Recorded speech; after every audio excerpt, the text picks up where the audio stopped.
Raw and real पे आज बात करेंगे हाउ नेपो किड्स जिनके पास सब कुछ है to make it big in Bollywood but फिर भी वो अपने फेक स्ट्रगल के बारे में बात करते हैं। कैसे बिना प्रॉपर हिंदी सीखे भी वो मूवीज में आ रहे हैं। मूवी फ्लॉप हुई फिर भी उन्हें दूसरी मिल जाएगी। पहली मूवी में बेस्ट डायरेक्टर के साथ उनका डेब्यू होगा और बिना कुछ किए मैगजीन के कवर्स पे भी आते हैं। फिर भी वो अपनी स्ट्रगल स्टोरीज को लेके हर इंटरव्यू में रिलेटेबल होने की एक्टिंग करेंगे। ऑडियंस को ये बताना चाहते हैं कि इतनी प्रिविलेज होने के बाद भी उनकी लाइफ में बहुत स्ट्रगल है। इस वीडियो में हम इन सब टॉपिक्स की बात करेंगे। अगर आप सोच रहे हो that nepo kids love Bollywood, they love movies, that's why they want to make it big, तो आप गलत हो। बिकॉज अगर वो एक्चुअली बॉलीवुड मूवीज को प्यार करते तो वो बचपन से एक्टिंग सीखते, डांस सीखते और अपने एक्सप्रेशंस पर काम करते। How many nepo kids do you know जिन्होंने एनएसडीए, एफटीआईआई जो इंडिया के प्रीमियर एक्टिंग इंस्टीट्यूट से वहां से एक्टिंग सीखी हो। एक्सेप्शनली टैलेंटेड एक्टर्स लाइक राजकुमार राव, शबाना आजमी, इरफान खान, पंकज त्रिपाठी और नवाजुद्दीन सिद्दीकी यहाँ के पास आउट्स हैं। आप बोलोगे दैट नेपो किड्स भी एक्टिंग सीखते हैं बट वो अब्रॉड जाते हैं एक्टिंग सीखने। बट ऐसा क्यों? अगर उन्हें इंडियन फिल्म इंडस्ट्री में इंडियन कैरेक्टर्स प्ले करना है और इंडियन लैंग्वेजेस में काम करना है तो बाहर से एक्टिंग सीखना क्यों? क्यों वो एक ऐसा कोर्स करते हैं जो सिर्फ नाम का है, बोलने में अच्छा लगेगा बट वो एक्टिंग स्किल्स जो उन्होंने सीखा है स्क्रीन पर नहीं दिखा। They are desperate to make it big, work with the greatest directors and award भी उनको जीतने हैं, पर उसके लिए जो मेहनत करनी है वो इनको नहीं करना। अगर आप इनकी हिंदी नोटिस करोगे तो you will see a very weird accent जिससे ऐसा लगता है कि Hindi is not their first language. Not knowing Hindi is not a bad thing unless आपका ड्रीम है हिंदी फिल्म इंडस्ट्री में काम करना। अगर आपको हिंदी मूवीज से प्यार है तो आपको हिंदी लैंग्वेज से भी प्यार होना चाहिए। But most of them can't even speak Hindi. वो स्ट्रगल करते हैं to find the right word. इसका रीजन ये भी है कि उन्हें बचपन से हिंदी सिखाया ही नहीं जाता। वो घर पर हिंदी में बात ही नहीं करते। वो आईबी स्कूल जाते हैं जहाँ पर इंटरनेशनल करिकुलम पढ़ाया जाता है और इंग्लिश में बात किया जाता है। हम में से कई लोग जो इस वीडियो को देख रहे हैं इंग्लिश मीडियम स्कूल्स में तो पढ़े हैं but we don't face this issue. फिर जब इन एक्टर्स का डेब्यू होता है they have to learn Hindi जिसकी वजह से इनका एक्सेंट और प्रोनाउंसिएशन वियर्ड लगता है। जस्ट इमेजिन अगर आप बॉलीवुड मूवीज पसंद करते हो, एक्टर बनना चाहते हो और इंटरव्यूज में क्लेम करते हो that you love the work of all actors या एक्ट्रेसेस, फिर भी आप हिंदी बोलने में कैसे स्ट्रगल कर रहे हो? क्योंकि अगर आप कंटिन्यूअसली बचपन से हिंदी मूवीज देख रहे हो तो आप हिंदी पिकअप कर ही लोगे और प्रॉपर एक्सेंट में हिंदी बोल पाओगे। So are these claims even true या मीडिया के सामने अपना लव फॉर सिनेमा प्रूव करने के लिए दे आर ट्रेन टू से ऑल ऑफ दिस? सैयारा के डायरेक्टर मोहित सूरी अनीत पद्दा को सिलेक्ट करने पर बात कर रहे थे। He said that it was very scary when he was looking for a lead actress in her early 20s जिसने अपने facial features को cosmetic surgery से change या enhance ना कराया हो। And he did not find anyone for 4 to 5 months. सोचो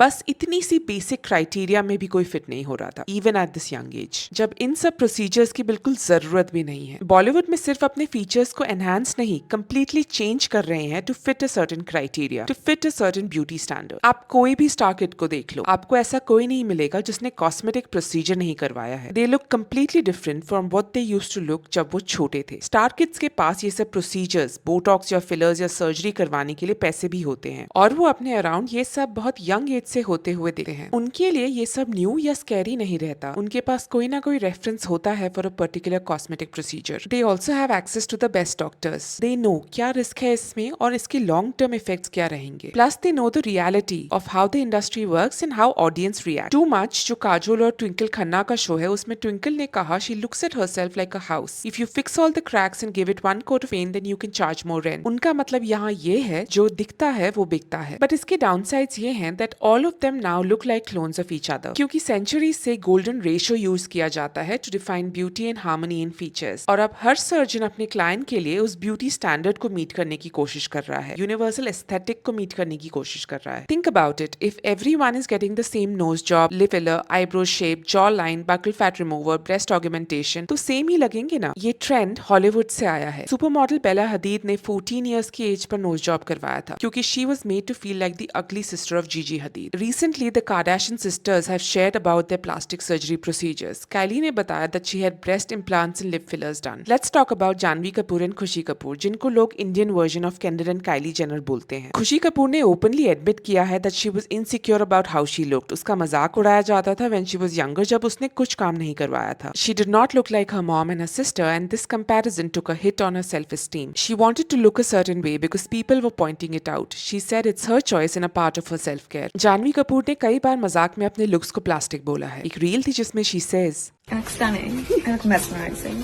I'm breathtaking. It's plastic, but who cares? This shows she's open about it and she's not in denial to admit it. वो अपने audience को झूठ नहीं कहती that her beauty is natural या natural चीजें use करके मिली है या सिर्फ पानी पी के like most other actresses से. We all know that Shanaya Kapoor का जो डेब्यू था वो डिले हो गया और तब तक वो काफी ज्यादा लाइमलाइट में आ चुकी थी. She is the member of Kapoor family and Janvi, खुशी, सोनम, अंशुला and अर्जुन उसके cousins हैं. If you look at her baby pictures, you will see that her facial features were very different from how she looks now. एक video में मिथुन पंचाल जो एक plastic surgeon है उन्होंने बताया that शनाया ने नोज जॉब एंड जॉ पे सर्जरी करवाया है. लिप्स में फिलर्स भी हैं, स्पेशली अपर लिप. सोचो शनाया को कितना प्रेशर रहा होगा since she is from a film family to live up to that expectation. अगर ये लोग फेमस नहीं होते तो शायद उन पे ये प्रेशर नहीं होता to look pleasing to the audience. और अगर सर्जरी करवाया भी होता तो वो इतने स्पॉटलाइट में नहीं आता. बट अब ये सब चीजें नॉर्मलाइज हो रही हैं. People in their 20s are getting procedures to prevent ageing. बात ये नहीं कॉस्मेटिक सर्जरी करवाना गलत है, बट ये है कि ये बहुत ज्यादा नॉर्मलाइज हो रहा है. इसका डायरेक्ट इफेक्ट इनकी एक्टिंग पर दिखता है. फेशियल एक्सप्रेशन सही से नहीं बन पाते, फेस इतना इमोट नहीं कर पाता. एक एक्टर को डाइवर्स कैरेक्टर्स प्ले करने होते हैं एंड दैट मीन्स कि हर कैरेक्टर के अलग अलग इमोशंस, एक्सप्रेशंस दिखाने होते हैं. But due to these procedures the focus is on looking perfect for the camera, not playing the character perfectly. अगर इन एक्टर्स को सिर्फ मॉडलिंग करनी होती तो getting all these procedures for perfect angles make sense. But as an actor it is a bad idea. Let's talk about Nysa Devgan, daughter of Ajay Devgan and Kajol. Ajay Devgan ने press conference में confirm किया था that at the moment Nysa is not interested in films. फिर भी if you see her previous pictures अब वो एकदम different लगती है. Her nose looks slim, forehead looks slightly smaller और स्किन कलर भी लाइट हो गया है. बॉलीवुड में स्किन लाइटिंग प्रोसीजर्स जैसे ग्लूटाथायोन, लेजर ट्रीटमेंट्स और केमिकल पील्स बहुत पॉपुलर है. Recently Sara Tendulkar was on the cover of Grazia and Elle magazine. Netizens were trolling हर कि उसके सरनेम के अलावा what has she done to deserve this. People know her as Sachin Tendulkar's daughter or the girlfriend of Shubman Gill. उसके bio में mentioned है that she is the director of Sachin Tendulkar Foundation and founder of Pilates Academy. Not sure how actively she is involved in these ventures. Usually होता क्या है that celebrities brand को co-found करते हैं with someone who understands and has created successful businesses. उनका involvement is only limited to being the face of the brand and marketing for it. जैसे Shraddha Kapoor and पल्मोनास. आप देखोगे कि पल्मोनास के ad में सिर्फ श्रद्धा ही होती है क्योंकि वो brand value लाती है, ऑडियंस और अपने फैंस का ट्रस्ट लाती है. But she is not taking any business decisions. Shark tank में भी जब पल्मोनास आई थी श्रद्धा वाज मिसिंग. अगर श्रद्धा एक एक्चुअल फाउंडर होती उसको भी जाना चाहिए था in the pitch on Shark Tank. पल्मोनास की क्वालिटी कैसी है, कस्टमर एक्सपीरियंस कैसा है और आगे एक्सपेंशन के क्या प्लान है, she is not involved in all of that. But अगर कोई स्टोर लॉन्च होगा या न्यू प्रोडक्ट लाइन होगी तो फेस वैल्यू के लिए श्रद्धा को बुलाया जाएगा. Did you ever realise how poor your services? I still haven't received a single call or any support from your end. I have heard about bad service before but this is the worst experience I have had. कैसी घटिया service है. How are they running their business? आप बहुत से ऐसे comments देखोगे जिसमें श्रद्धा और पल्मोनास को टैग किया गया है but Shraddha will never address these issues. आपका क्या कहना है about nepos taking benefit of their privilege and still calling it struggle? Subscribe for daily Bollywood entertainment.